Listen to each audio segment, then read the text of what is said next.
अखण्डबिल्वपत्रेण पूजिते नन्दिकेश्वरे शुध्यन्ति सर्वपापेभ्यो ह्येकबिल्वं शिवार्पणम्।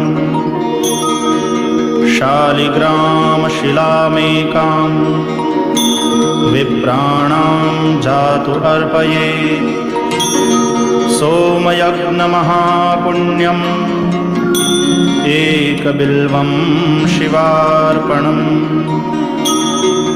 दन्तिकोटिसहस्राणि वाजपेयशतानि च कोटिकन्यामहादानम् एकबिल्वं शिवार्पणम्।